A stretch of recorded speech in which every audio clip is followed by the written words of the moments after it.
ዛሬ ስለ ሀብሀብ አመራረጥ አቀርብላችኋለሁ። ወደ አመራረጡ ከመሄዳችን በፊት ስለ ሀብሀብ ባህሪ በትንሹ ልግለጽላችሁ። ሀብሀብ ኩከርቢታሼ ከሚባሉ የዱባና በዙኪኒ ቤተሰብ ውስጥ ይመደባል።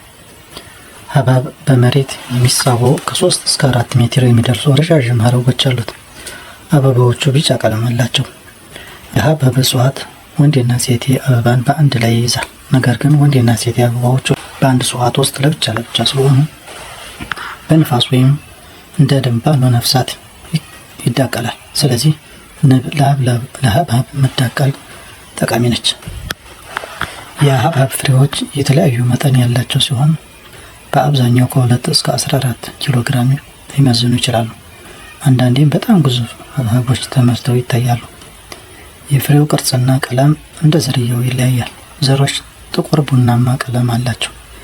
ስሮቹ ደግሞ በብዛት ከ30 እስከ 40 ሴንቲሜትር ጥልቀት ድረስ በመሬት ውስጥ ተስፋፍተው ያድጋሉ። የሀብሀብ ፍሬ 92% ያክሉ ውሃ ሲሆን 6%ቱ ደግሞ ስኳር ነው።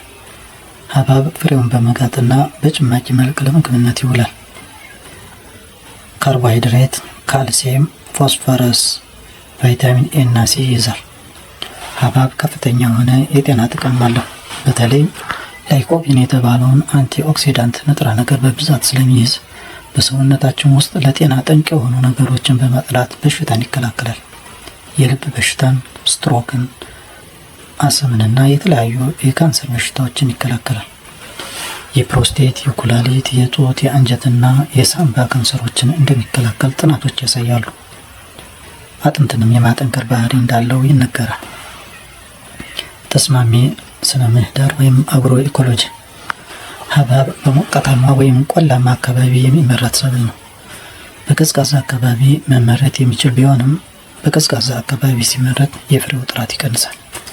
ሀብሀብ በተለያዩ የአፈር አይነቶች መመረት የሚችል ቢሆንም ይበልጥ የሚስማማው መካከለኛ ሉም አፈር ነው። በከባድ ጥቁር አፈር የሚመረት ከሆነ እጽዋቱ ደካማ እድገት ይኖረውና ትንንሽ መጠን ያላቸው ጥራታቸው የቀነሱ ፍሬዎች ይመረታሉ።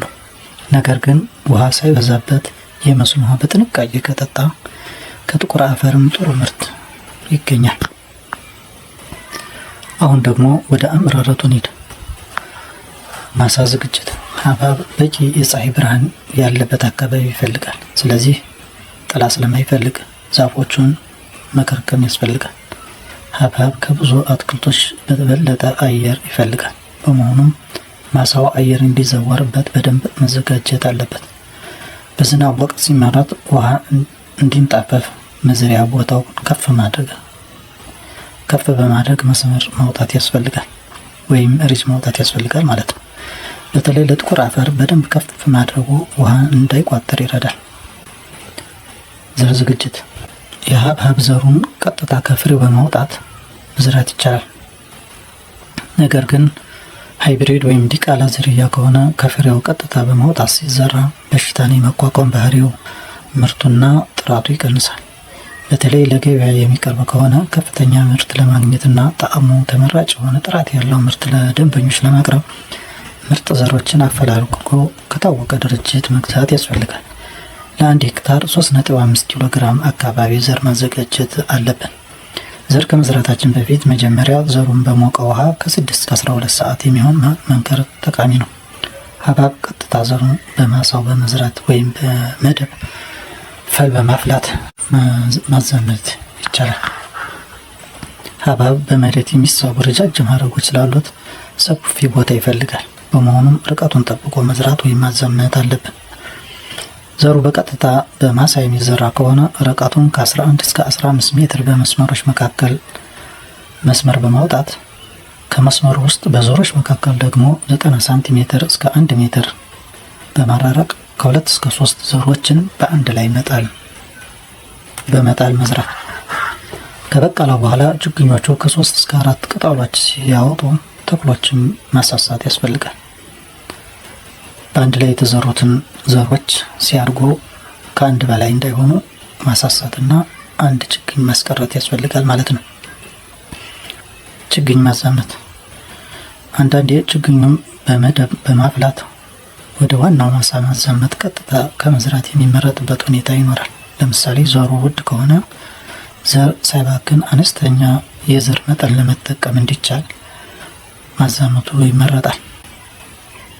አንዳንዴ ደግሞ ዘሩ በአይጥ እየተበላ የሚያስቸግር ከሆነ ችግኝ አፍልቶ መስራት የበለጠ አማራጭ ይሆናል። ችግኞችን በመደብ ካፈላን በኋላ ለተከላ ሲደርሱ እስከ 1.5 ሜትር በመራረቅ መስመር በመውጣት በእያንዳንዱ መስመር ደግሞ ከ90 ሴንቲሜትር እስከ 1 ሜትር በመራረቅ ችግኞችን በመትከል ማዘመት ያስፈልጋል። እንደተዛመቱ ወዲያውኑ ውሃ ማጠጣት አለብን። ማዳበሪያም በተመለከተ 100 ኪሎ ግራም ዳፕ እና 100 ኪሎ ግራም ዩሪያ በሄክታር ቢጨመር ጥሩ ነው። ውሃ አጠቃቀም በመስኖ የሚመረት ከሆነ ሰብሉ ከመዘራቱ ወይም ከመዛመቱ በፊት በመሬቱ የመያዝ አቅም ወይም እስከ ፊልድ ካፓሲቲው ያክል መጥኖ ማጠጣት ያስፈልጋል። ሰብሉ ከበቀለ በኋላም በተመሳሳይ ሁኔታ በማጠጣት አለብን። ፍሬው ካደገ በኋላ ውሃን መቀነስ ያስፈልጋል። ሊሰበሰብ 7 እስከ 10 ቀናት ሲቀረው ውሃ ማጠጣትን ማቆም አለብን። ሀብሀብ ውሃ ካነሰው ምርቱ ይቀንሳል። ከበዛበት ደግሞ ፍሬው ይሰነጣጠቃል፣ ጣዕሙ ይቀንሳል። ስለዚህ ውሃ መጥኖ ማጠጣት ያስፈልጋል። ጉዝጓዝ ወይም መልች መጠቀም። ሀብሀብ ፍሬው ከመሬት ሲቀመጥ በፀሐይ ይቃጠልና ነጭ ቀለም ያሳያል። ስለዚህ የፕላስቲክ፣ የሳር፣ የገለባ ወይም የቅጠል ጉዝጓዞ ማድረግ ተመሳሳይ የሆኑ ጥሩ ቀለም ያላቸው ፍሬዎች እንዲመረት ይረዳል። ጉዝጓዝ መጠቀም አረምን ለመከላከልም ይጠቅማል። መከርከምና ማስተካከል። ሀብሀብ ብዙ ሀረጎች ስላሉት የደረቁ በበሽታ የተያዙ ቅጠሎችንና ሀረጎችን መከርከም ያስፈልጋል። ትልልቅ ሀብሀብ ለገበያ የሚፈለግ ከሆነ ደግሞ ትልልቅ ፍሬ ለማግኘት በአንድ ተክል ከ3 እስከ 4 ጥሩ ፍሬዎችን ብቻ በመምረጥ ሌላውን ፍሬ መቁረጥ ይገባል። የበሽታ ምልክት ያለባቸውን ቅርጻቸው ያልተስተካከሉ ፍሬዎችንም ቆርጦ ማስወገድ ያለብን። አረም ቁጥጥር። የሀብሀብ ማሳን ከ2 እስከ 3 ጊዜ ማረም ያስፈልጋል። የመጀመሪያ አረም ከበቀለ ወይም ከተዛመተ ከ20 እስከ 25 ቀናት ሲሆን ሁለተኛና ሶስተኛውን ደግሞ በየወሩ በማከታተል ማረም ተገቢ ነው። አረምን በእጅ ማረም በመኮትኮትና በጸረ ተባይ በመጠቀም መከላከል ይቻላል። በመስመሮች ውስጥ በአትክልቶች መካከል ያለውን አረም በጉዝጓዝ መከላከል ይቻላል። በመስመሮች መካከል ያለውን ደግሞ ጸረ ተባይ በመርጨት መከላከል ይቻላል። ዘር ከመዘራቱ ወይም ችግኝ ከመዛመቱ 1 ቀን ቀደም ብሎ አይመርቴ ጸረ አረም መርጨት አረምን ለመከላከል ይጠቅማል። ተባይ ቁጥጥር። ሀብሀብን የተለያዩ ተባዮች ያጠቁታል። ከተለያዩ ተባዮች መካከል የተወሰኑትን ለመጥቀስ የመጀመሪያው ክሽክሽ የቅጠሉን የታችኛውን አካል ክፍል በመምጠጥ ቅጠሉ ወድ ያደርገዋል። ብዛት ያላቸው የክሽክሽ ተባዮች ካሉ ቅጠሉን ቢጫ ያደርጉታል። ክሽክሽ ሃኒዲው የሚባል ማር መሰል ነገር ከታችኛው ቅጠል በማከማቸት አመች ሁኔታ ሲኖር ቅጠሉን የሚያጠቁር ሻጋታ እንዲፈጠር ያደርጋል። ይህም የእጽዋቱን ምግብ የማዘጋጀት አቅም ይቀንሰዋል። ክሽክሽ የተለያዩ ቫይረሶችን በማስጠጋት የሀብሀቡን ጥራት ይቀንሳል። ስለዚህ ኬሚካል በመርጨት መከላከል ያስፈልጋል። አጃክስ ሳሙና በጥብጦ ቢረጭ ክሽክሽን ሊከላከል ይችላል። ነጭ ዝንብ ወይም ዋይት ፍላይ የአትክልቱን ምግብ በመምጠጥ አትክልቱን ይጎዳል። በመሆኑም ካራቴ የተባለውን ጸረ ተባይ በመርጨት መከላከል ይቻላል። የፍሬ ቀይ ዝንብ የበሰለውን ፍሬ በመመገብ እንዲበሰብስና እንዲኮመሽሽ ያደርገዋል። ተባዩ ወደ ፍሬ ውስጥ በመግባት ከፍሬ ውስጥ ቀዳዳ ይፈጥራል። የተጎዳውን ፍሬ ማስወገድ ፌርሞን ኬሚካል በመጠቀም ተባዮችን ስቦ ማጣበቅ ወይም ማጥመድ። ቆራጭ ችግኞችንና ታዳጊ ተክሎችን በመቁረጥ ተክሉን ይጎዳል። ጥንዚዛ በእድገት ደረጃ ላይ ያለን አትክልት ግንዱንና ቅጠሉን በመመገብ ቫይረስ በማስጠጋት ጉዳት ያደርሳል። ከቅጠሉ ቀዳዳ ይፈጥራል።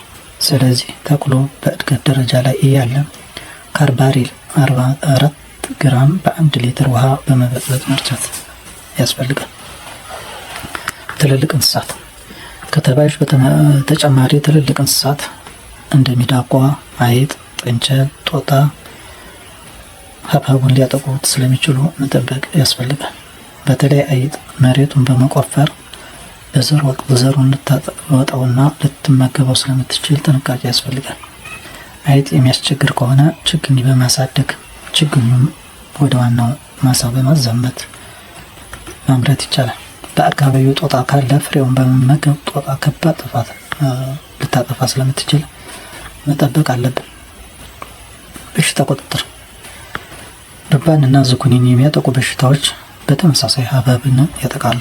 ስለዚህ በቅርብ ዱባ ወይም ዝኩኒ ያልተመረተበት ማሳ ላይ ማምረት አንዱ በሽታን ለመከላከል ይጠቅማል።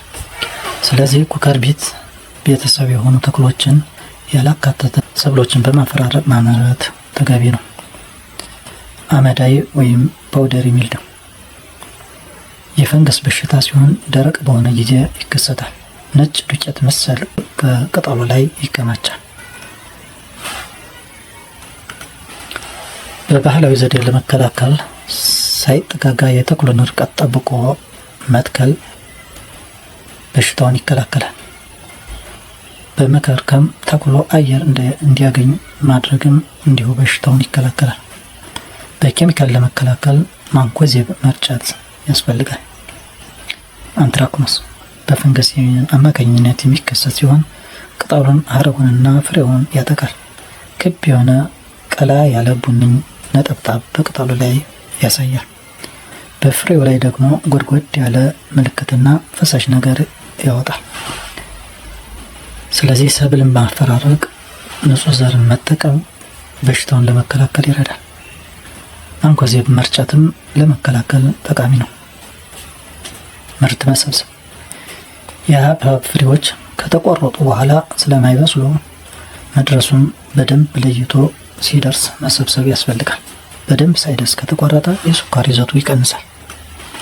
ሀብሀብ እንደ ዝርያውና እንደ አየር ሁኔታው ከ70 እስከ 130 ቀን ውስጥ ሊሰበሰብ ይችላል። ቀዝቃዛ አካባቢ ረዥም ጊዜ ይወስዳል። አንዳንድ ዝርያዎች እስከ 130 ቀናት ሊወስዱ ይችላሉ። ሌሎቹ ዝርያዎች ደግሞ በአጭሩ እስከ 7 ቀናት ሊደርሱ ይችላሉ። ሀብሀብ ለመሰብሰብ መድረሱን ለማወቅ ልምድ አስፈላጊ ሲሆን የሚከተሉት ምልክቶችን በመከተል መድረሱን መረዳት ይቻላል። አንደኛ፣ ሀብሀብ ሲደርስ በጣት መታ መታ ሲያደርጉት ውስጡ ባዶ የሆነ የሚመስል ድምፅ ይሰጣል። ሁለተኛ፣ ከመሬት የሚያርፈው ፍሬው ክፍል ከነጭነት ወደ ፈዘዝ ያለ ቢጫነት ሲቀየር ክሬም ከለር ሲሆን የመብሰሉ ምልክት ይሆናል ማለት ነው። ሶስተኛ፣ ወደ ፍሬው ቀረብ ያሉ ሀረጎችንና ቅጠሎች መድረቅ የፍሬውን መድረስ ያመላክታሉ። በሰላ ቢላዋ፣ በመቀስ ወይም ማጭድ በመጠቀም መቁረጥ ያስፈልጋል። ሀረጉን በመጠምዘዝ ወይም በመሳብ መቁረጥ ፍሬውን ሊያበሰብሰው ይችላል። ስንቆርጥ ከ2 እስከ 3 ሳንቲሜትር ርዝመት ከግንዱ ወይም ከሀረጉ ገባ ብለን መቁረጥ ያስፈልጋል። ወደ ፍሬው ተጠግቶ ሲቆረጥ ግን ፍሬው ሊበሰብስ ይችላል። ሀብሀብ ሁሉንም በአንዴ ስለማይበስል የሀብሀብ ፍሬ ሁሉም በአንዴ ስለማይበስል በተለያየ ጊዜ ደጋግሞ መቁረጥ ያስፈልጋል። ድህረ ምርት አያያዝ ከተቆረጠ በኋላ በተባይና በበሽታ የተጠቁና የተሰነጣጠቁ ፍሬዎችን ለብቻ መለየትና የተመረጡ ጥራት ያላቸውን ሀብሀቦች ደግሞ በማሸግ ወዲያውኑ ወደ ገበያ ወይም ወደ ጊዜያዊ ማከማቻ መውሰድ ያስፈልጋል። ፍሬው እንዳይጎዳ ካርቶን፣ ሳርና ትልልቅ መያዣ ኮንቴነሮችን በመጠቀም ማጓጓዝ ያስፈልጋል። ሀብሀብ ለብዙ ጊዜ መቆየት አይችልም።